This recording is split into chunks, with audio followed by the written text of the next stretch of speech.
আসসালামু আলাইকুম। প্রতি বছর আমরা যখন এইচএসসির আগে আগে সাজেশন দেই বা যাই করি, স্টুডেন্টরা এইচএসসিতে খুবই বেশ কিছু বড় বড় ধাক্কা খায়, লাইক ধাক্কাটা এই স্কেলের, এত জোরে একটা ধাক্কা খায়, ঠিক আছে? এবং প্রতিবার তারা প্যানিক করে, every single day, every single exam একটু 19 থেকে 20-এ যায়, তারা পাগল হয়ে যায়, পাগল হয়ে মাতম করতে থাকে, কাঁদতে থাকে। কারণ আমাদের সময় হয়তো বা সোশ্যাল মিডিয়া এত কান্দাকাটির প্রচলন ছিল না, এখন যেহেতু এর যুগ, তাই এই কান্দাকাটিটা আছে। সো এরা পাগল হয়ে যায় একটু যদি ডিফারেন্ট কিছু হয়।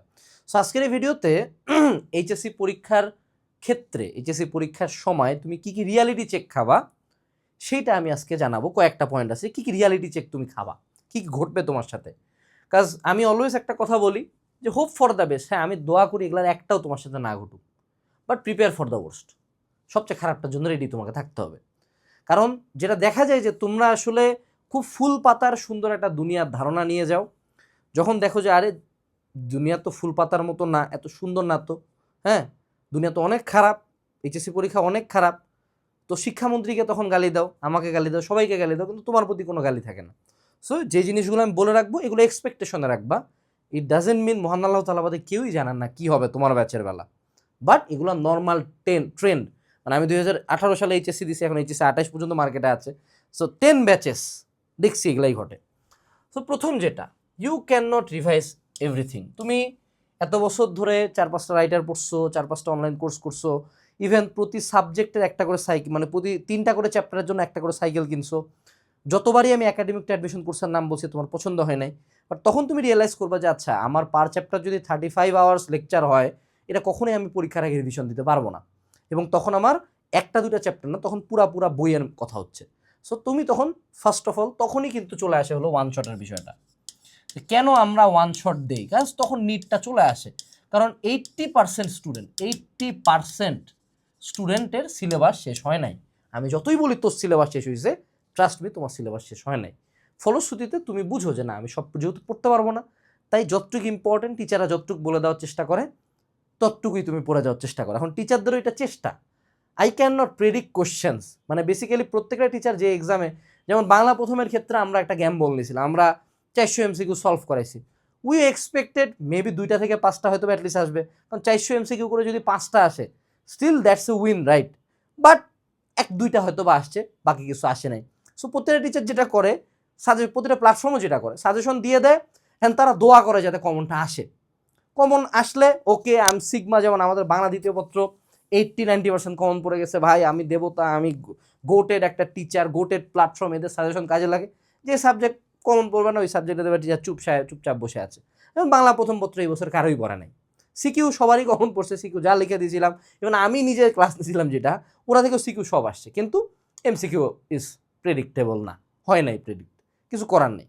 সো এই জিনিসটাও বুঝতে হবে যে তুমি যখন ওয়ান শট কোনো একটা কারো করো, বা যে কোনো এইচএসসি পরীক্ষার আগে যে কারো দেওয়া কন্টেন্ট যখন তুমি ফলো করবা, মনে রাখতে হবে যে তোমাকে দিচ্ছে সে যতই 100% বলুক, 100% ইজ জাস্ট মার্কেটিং, ব্রাদার। এটা আমি প্রতিবার তোমাদেরকে বলি যে এটা মার্কেটিং। এটা না দিলে তো আমার ভিডিওটাতে ভিউ হচ্ছে না, আমাকে তোমার সাজেশনটা পৌঁছাইতে গেলেও তো এই 100% ওয়ার্ডটা ইউজ করতে হয়। তুমি বলো যে আনাস তুই এটা কেন ইউজ করছিস? বাবা এটা না দিলে তুই তো দেখতিস না। তো তুই চিন্তা কর, তোর মাথায় তো তোকে আমি কেন সিগারেটের প্যাকেটের উপরে লেখা থাকে না স্মোকিং কিলস, দেখা হয় কেন? এই সেম শিট ওয়ান শট দেখবা, but it is never 100%। One shot is maximum গেলে 50% কভার দিবে, বাকি 50% কি? বাকি 50% সিম্পলি তোমার টেস্ট পেপার আর তোমার practice. Okay, that's the gamble every teacher plays, ঠিক আছে? So you can not revise everything. দ্বিতীয় যে রিয়েলাইজেশনটা তুমি করবা, questions are tougher than you think. এখনও ওরকম টাফ সাবজেক্টে আমরা যাইনি, যখন আমরা পিসিএমবি বা অ্যাকাউন্টিং, ম্যানেজমেন্ট, ফাইন্যান্স এগুলাতে যাব, যখন এই টাইপের সাবজেক্টগুলোতে যাব যেগুলো একটু কমপ্লেক্স, এগুলোর কোশ্চেন আমরা যেমন আশা করছিলাম যে সল্লাত করে পার হয়ে যাব, সল্লাত করা কোশ্চেন আসবে না, একটু টাফ আসে। বোর্ড কোশ্চেন স্পেসিফিক্যালি আমি বলবো যে বোর্ড কোশ্চেন ফিজিক্সেরটা আজীবনই একটু মার্কা করে, ম্যাথ বায়োলজি মোটামুটি ইজি, কিন্তু ফিজিক্সেরটা একটু মার্কা আমাদেরকে ধরে নিতে হয়, ঠিক আছে? সো এটা হলো দ্বিতীয় রিয়েলেশন। তৃতীয় যে রিয়েলেশনটা, সিকিউ ইজিয়ার, অর্থাৎ সিকিউতে তোমরা পাশ করে যাবা, ইভেন 45+ তোলা মোটামুটি পারা যায়, এমসিকিউটাই হয়ে যায় টাফ। কারণ কি বলো দেখি, আমি যখন একদম তোমাদের ব্যাচগুলাতে শুরু থেকে বলি যে কেউ কিন্তু এমসিকিউ পড়াবে না, এমসিকিউ পড়া আলাদাভাবে, বাবা এমসিকিউ পড়া আলাদাভাবে, এমসিকিউ কিন্তু কেউ পড়াবে না, এটা তোমাকে পড়তে হবে। তারপরে একাডেমিক অ্যাডমিশনের শুরুতে যখন বলি যে ভার্সিটি অ্যাডমিশনের ক্লাসগুলো করিও, এটাই এমসিকিউ ক্লাস, বারবার বলা হয়েছে, তোমরা করো না। তো এই জায়গাটাতে ধরাটা খাও তোমরা, তখন তোমরা যে রিয়েলাইজ করো যে এমসিকিউটা টাফার। এটা ফর অল এভরি সিঙ্গেল সাবজেক্টে এমসিকিউতে তোমরা প্যারা খাবা, কারণ এমসিকিউর জন্য সেপারেট প্রিপারেশন কেউই নেও না, ঠিক আছে? সো যারা জুনিয়র ব্যাচ ভিডিওটা দেখতেছো, এমসিকিউর জন্য সেপারেট প্রিপারেশন নিও। এর পরবর্তীতে হলো যে বাবা বাংলা ফার্স্টের এমসিকিউ ইজ এ মাইন্ড ফাক। এটা কোনো কালেই ইজি ছিল না, ইট ওয়াজ নেভার ইজি। মানে এটা কবি সুফিয়া কামাল কেন তার স্বামীকে আসলে এটা কালের সাথে তুলনা করছে, how should I know and why should I know, মাসি পিসি যৌগুর প্রতি কি ফিল করতো, why the fuck should I know that.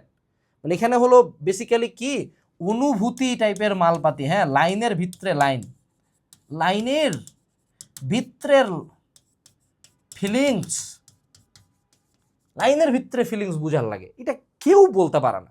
মানে unless you are a very মানে এস্টিমড সাহিত্যিক, তুমি পারবা না। সো বাংলাতে তোমার যদি মোটামুটি 5টা এমসিকিউ পর্যন্ত যায়, 7টা এমসিকিউ, মানে anything is 20+ out of 30 is very good বাংলার জন্য, honestly, in every year. So বাংলার ক্ষেত্রে অনেক বেশি এমসিকিউ সলভ করতে হবে এবং শুরু থেকে মিনিংগুলো পড়ার চেষ্টা করতে হবে। কিন্তু একটা কথা, Bangla second paper is always easy এবং এটা বোর্ড কোশ্চেন সলভ করলে হয়।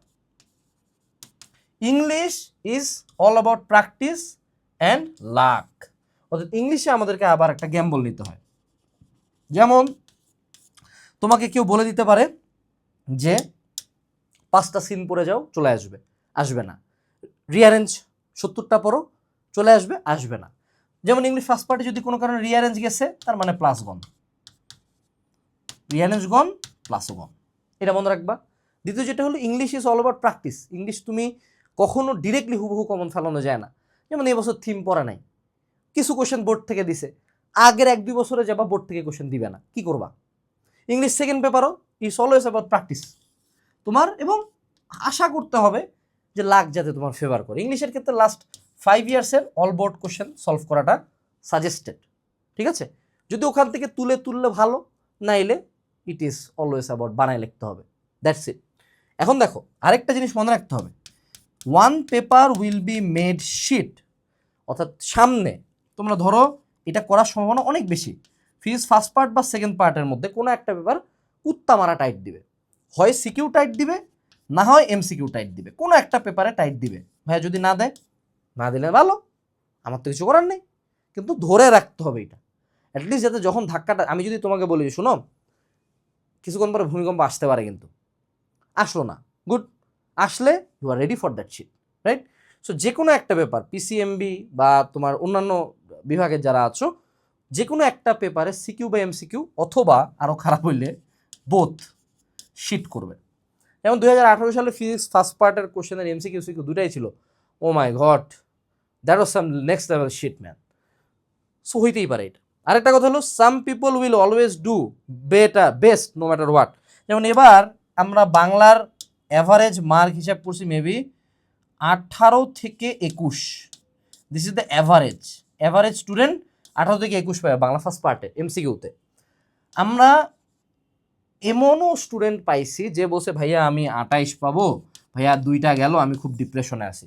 শালাদেরকে এদেরকে মনে হয় যে মারি, কিন্তু কিছু করার নাই, still there will always be outliers. আমি নিজেই একটা আউটলায়ার। আমি 2018 সালে 1211 পাইছিলাম, এটা আমি বারবার বলি, কাজ that is a very insane number for 2018, insane একটা নাম্বার ছিল, কান্ট্রিতে সেকেন্ড হাইয়েস্ট। আমার উপরে পাইছিল 1216 একজন, ঠিক আছে? আমি আউটলায়ার না, পাইছি না। আমার পরে আমার দিনাজপুরের যে সেকেন্ড মেবি নিশি, ওর মনে হয় 1150 সামথিং ছিল, 50 থেকে 60, মানে হচ্ছে আমি 30-40 মার্ক বেশি পেয়ে গেছিলাম, হইতেই পারে আউটলায়ার। সো আউটলায়ার দিয়ে কি দুনিয়া হিসাব হবে? আমি বলি এইচএসসির মেজর রেজাল্ট কি বাবা জানো? HSC result is 5 point. তুমি যদি বুয়েট বাদে পৃথিবীর যে কোনো ইনস্টিটিউশনে পরীক্ষা দাও, 5 point is the best result you can get. Golden বলতে কিছু এক্সিস্ট করে না। আমার এই 1211 কোনো জায়গায় কাজে লাগে না অ্যাডমিশনে। আর যারা বুয়েটে তাদের হলো পিসিএম, এই দুটাতে 90+ রাখতে হবে। এইটা একটা challenge, this is the challenge. এখন তোমরা যারা এইচএসসি 26 ব্যাচ আসো, তোমাদের জন্য আমাদের একটা গ্রুপ আছে, এই গ্রুপে প্রায় 85,000 মানুষজন আছে, যেখানে আমরা প্রতিদিন প্রতি পরীক্ষার আগে প্র্যাকটিস এবং কমনের জন্য নোট দেওয়ার চেষ্টা করি, এবং প্রতি পরীক্ষার পরে তোমাদের সাথে আমরা কথাবার্তা বলি, তোমরা জিনিসপাতি শেয়ার করো, আলোচনা করো। সো এই ডিসকাশনে অংশ নিতে চাইলে এই ফেসবুক গ্রুপটাতে জয়েন দাও। অ্যাডমিশনে আমরা ফ্রি কন্টেন্ট দিতে থাকবো এখানে, ঠিক আছে? আর যারা এইচএসসি 27 ব্যাচ আসো, তোমার 26 ব্যাচের হাহুতাশ এখনও দেখতেছো, সামনে আরও দেখবা। তোমাদেরকে নিয়ে আমরা সামনে একটা ওয়েবিনার করব। এই ওয়েবিনারটা আমাদের এইচএসসি 27-এর এই ফ্রি গ্রুপটাতেই হবে। এখানেও আমরা কিন্তু মানে ইয়ার ফাইনাল এভরিথিং সব কিছু নিয়ে ডিসকাস করতেছি। এই ছবিটা কঠিন ভাইরাল গেছে, সবাই ইয়ার ফাইনালে মারা খায় গেছে, হ্যাঁ। সো এই জায়গাটা তো তুমি যদি ফ্রি কন্টেন্ট পাইতে চাও, অবশ্যই আমাদের এই ফেসবুক গ্রুপটাতে জয়েন দিবা, ওকে? সো আমরা চলে আসি এই জায়গায়। আরেকটা যেটা ঘটনা ঘটতে পারে সেটা হলো ICT MCQ question will be a mind ফাক। এটা বলে দিলাম, ইজি হইলে তো আলহামদুলিল্লাহ, বাট মেজরিটি অফ দ্য কেসে এটা মাইন্ড ফাক হয়ে যাবে। কিন্তু মাইন্ড ফাক সায়েন্সের জন্য মেজরিটি অফ দ্য টাইম হয় না। তোমরা যারা আর্টস এবং কমার্সের পোলাপান আছো, তোমাদের জন্য এটা কিন্তু খুবই শিট হইতে পারে, এটা ধরে রাখতে হবে। কিন্তু CQ is very predictable. ICT CQ খুবই প্রেডিক্ট করে দেওয়া যায় সাজেশন থেকে, বাট এমসিকিউটাতে সাজেশনের চেয়ে বেশি মূল বই রিডিং করবা, বিগত বছর বোর্ডের কোশ্চেন সলভ করবা। আরেকটা যেটা রিয়েলাইজ করবা, দ্য স্ট্রেস ইজ রিয়েল। অর্থাৎ তুমি যেরকম স্ট্রেস এখানে ফিল করবা, অর্থাৎ নর্মাল কোশ্চেন অনেক টাফ হয়ে যায় যখন তুমি দেখো যে সেন্টারের বাইরে 2000 গার্ডিয়ান, 2-3টা লোক আসতেছে, ম্যাজিস্ট্রেট আসতেছে, সবাই লিখতেছে, শুনছান নীরবতা। অর্থাৎ তুমি এখানে স্ট্রেসটা ফিল করো মূলত হলো এনভায়রনমেন্টের কারণে। এর চেয়ে কয়েক গুণ বেশি স্ট্রেস ফিল করবো আবার অ্যাডমিশনে। সো এটা কাইন্ড অফ একটা টেস্ট। সো এনভায়রনমেন্টের কারণে এই জায়গায় যদি এখন মনে করো এখানে একটা আগুন ধরা থাকতো, হ্যাঁ, ধরো আগুনটা এখানে জ্বলতেছে, আমার গা পর্যন্ত আসেও নাই, আমি কিন্তু নর্মালি কথা বলতে পারতাম না। বা ধরো এখানে একটা পোকা হাইটা বাড়াইতেছে, বড় পোকা, বা একটা ব্যাং লাইফাই বাড়াইতেছে, আমি কিন্তু কথা বলতে পারতাম না। That is the fact of environment, যে তুমি এইচএসসির টাইমে একটা ইমেন্স স্ট্রেস ফিল করবা। You will never feel normal or good, but that is okay. এর পরবর্তীতে there will be no rest. মনে রাখতে হবে এইচএসসি পরীক্ষা দিয়ে পরের দিন সকালবেলা হলো অ্যাডমিশন। মানে ম্যাক্সিমাম তুমি হয়তো বা 7 দিন ডে অফ নিতে পারো, but majority of the students পরের দিন সকালবেলায় প্র্যাকটিক্যাল শেষ হওয়ার সাথে সাথে বাসে উঠে ঢাকায় কোচিং করতে চলে আসে। সো এই যে এইচএসসির একটা ভয়ানক স্ট্রেসফুল একটা মাস যাবে, এরপরে ছুটি নেওয়ার কোনো অপশন নাই, এবং you have to be okay with that. Last but not least, ওই যে শশাঙ্ক রিডেমশন, যারা এই মুভিটা দেখছো, one of the greatest movies of all time, তো ওখানে একটা লাইন ছিল, লাইনটা এক্স্যাক্টলি আমার খেয়াল নাই, বাট লাইনটা এরকম, remember Red, hope is a good thing, maybe one of the best of things, and no good thing ever dies. So ওখানে যে হলো মেইন যে প্রোটাগনিস্ট, সে হলো মেইন যে নায়কটা, ওর অনেক টর্চারের শিকার হওয়ার পরও হার না মানে শেষ পর্যন্ত জেল থেকে পালায় যেয়ে একটা ফ্রি লাইফ লিড করতে পারে, হ্যাঁ। সো ও তখন এই কথা, ও অলওয়েজ আশায় থাকতো যে ও বের হবে এখান থেকে, এবং আলটিমেটলি ওখান থেকে বের হয়েছে। সো এই ছিল আমাদের এইচএসসির সর্বশেষ রিয়েলাইজেশন। সেটা হলো তুমি আশা ধরে রাখবা, শেষ পর্যন্ত কোনো একদিন সকালবেলা এইচএসসি তোমার শেষ হবে, এবং এইচএসসি শেষ হওয়ার পরে আরেকটা যুদ্ধ তোমার শুরু হবে, সেটা হলো দ্যাট উড বি অ্যাডমিশন। এবং প্রতিটা জায়গায় তোমার আশা এবং মহান আল্লাহ তাআলার প্রতি ভরসা, দুইটা তোমাকে বাঁচায় রাখবে, ঠিক আছে? সো এই ছিল আমাদের এইচএসসি নিয়ে আলোচনা। আরেকটা রিয়ালিটি চেক সর্বশেষ দিয়ে দিই, practical is 99% time a scam. অর্থাৎ তোমরা যারা কলেজে একদম প্র্যাকটিক্যাল নিয়ে পাগল ছিলা, সামনে যখন প্র্যাকটিক্যাল এক্সাম শুরু হবে, তুমি দেখবো মামা চাচা খালু 10 টাকা 50 টাকা দিয়ে বিক্রি হয়ে যাচ্ছে। So practical is 99% scam. এটা সামনে বুঝবো যখন প্র্যাকটিক্যাল শুরু হবে। এটা কেন যে বাংলাদেশে 25 মার্কটা রাখছে, এর চেয়ে 25 মার্ক ফ্রিতে দিতিস তাও ভালো হইতো। মানে ডাকে সময় ওয়েস্ট করে কেন 25 মার্ক আপনি দেন আমি জানি না। সো এইটুকুই ছিল আজকের ভিডিওতে। যারা 26 ব্যাচ আসো, 27 ব্যাচ আসো, আমাদের ফেসবুক গ্রুপগুলোতে জয়েন দাও, কারণ সবাই তোমাকে পড়াবে। আমাদের প্ল্যাটফর্ম তোমাকে রিয়ালিটি বলবে, এবং রিয়ালিটি অনুযায়ী যা যা দরকার ততটুকু প্রোভাইড করবে। টাটা।